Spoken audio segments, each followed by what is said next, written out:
12 তারিখের নির্বাচনে ভারতের অবস্থান নাটকীয় মোড় নিল। মূলত আজকের এই ভিডিওতে এই বিষয়টি নিয়ে আলোচনা করব বিভিন্ন তথ্য উপাত্তের ভিত্তিতে। দেখেন, আলোচনার শুরুতে আপনাদেরকে যে নিউজটা আমি জানাবো সেটা জানার পরে হয়তো বা আপনিও বলবেন যে সেরকমই বোধহয় হতে যাচ্ছে। বিবিসি, আন্তর্জাতিক সংবাদ মাধ্যম এবং বর্তমান বাংলাদেশের পক্ষ থেকে পররাষ্ট্র মন্ত্রণালয়ের পক্ষ থেকে যে তথ্যটি দেওয়া হয়েছে, এই দুইটা সংবাদ যদি আমরা একটু বিশ্লেষণ করি তাহলে এই প্রশ্নটার উত্তর আমরা পেয়ে যাব। প্রথম যে সংবাদটা আপনাদেরকে দেব সেটা হলো নির্বাচনে পর্যবেক্ষক পাঠাচ্ছে না ভারত সহ 8টি দেশ। আগে আমরা তথ্যটি জানার চেষ্টা করি, তারপর আলোচনা করি। ইসি ও পররাষ্ট্র মন্ত্রণালয় সূত্র জানায়, ইসি অর্থাৎ নির্বাচন কমিশন এবং পররাষ্ট্র মন্ত্রণালয়, আমাদের পররাষ্ট্র মন্ত্রণালয় সূত্র জানায় ভারত, ফ্রান্স, অস্ট্রেলিয়া ছাড়াও ব্রাজিল, মিশর, কুয়েত, মরক্কো ও রোমানিয়াকে নির্বাচন ও গণভোট পর্যবেক্ষণে আমন্ত্রণ জানানো হয়েছিল।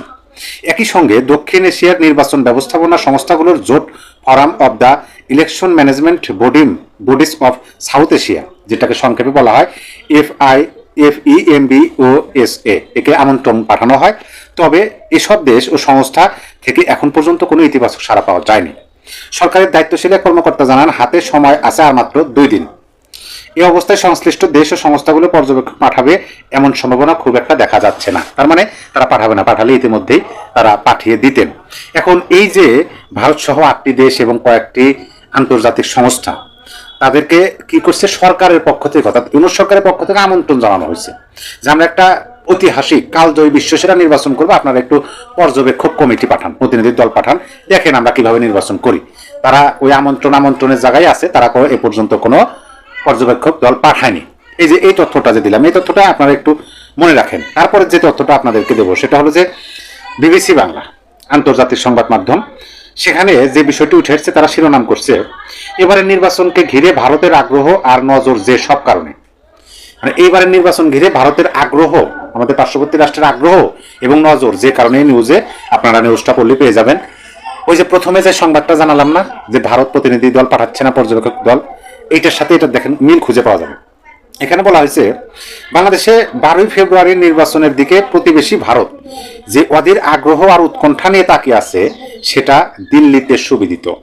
প্রতিবেশী কোন রাষ্ট্রের একটি সাধারণ নির্বাচনে এতটা সতর্ক নজর দিল্লিতে বেশ বিরল ঘটনা। মানে ভারতের তো শুধু বাংলাদেশই না প্রতিবেশী রাষ্ট্র, আর অনেক প্রতিবেশী রাষ্ট্র আছে।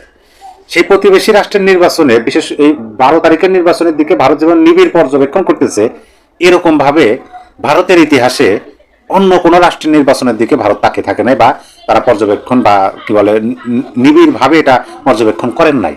কিন্তু বাংলাদেশের বেলায় করতেছেন, এটা বিরল ঘটনা।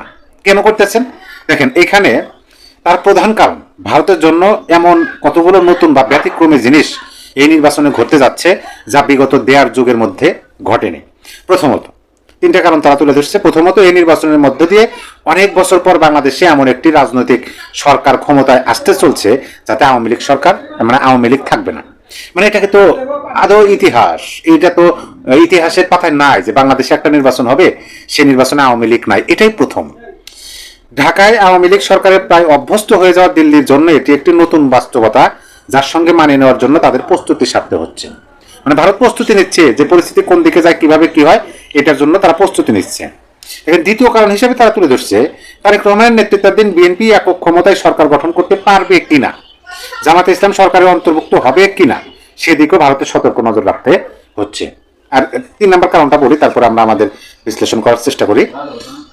তৃতীয় কারণ হলো জামাতে ইসলামী নতুন সরকারে থাকুক বা শক্তিশালী বিরোধী দলের ভূমিকায় থাকুক, নতুন জাতীয় সংসদে তারা যে খুবই শক্তিশালী হতে যাচ্ছে তাতে কোনো সন্দেহ নেই। বহু বছর ধরে জামাতকে প্রায় অঘোষিত রেড লাইন হিসেবে গণ্য করে আসা ভারত কিভাবে এই রাজনৈতিক দলটির সঙ্গে এখন এনগেজ করবে সেটাও অবশ্যই দেখার বিষয়। দেখেন, তার আগে কিছু কথা আছে এখানে। এর আগে 2001 থেকে 6 পর্যন্ত খালেদা জিয়ার নেতৃত্বে একটি বিএনপি জামাত কোয়ালিশন সরকার ঢাকায় ক্ষমতায় ছিল, এবং সেই পর্বে দিল্লির জন্য অভিজ্ঞতা খুব একটা সুখকর ছিল না বলা যাবে না, যদিও তারপর বাংলাদেশের রাজনৈতিক পরিস্থিতি অমল বদলেছে। এখন এই যে বিষয় দুটা,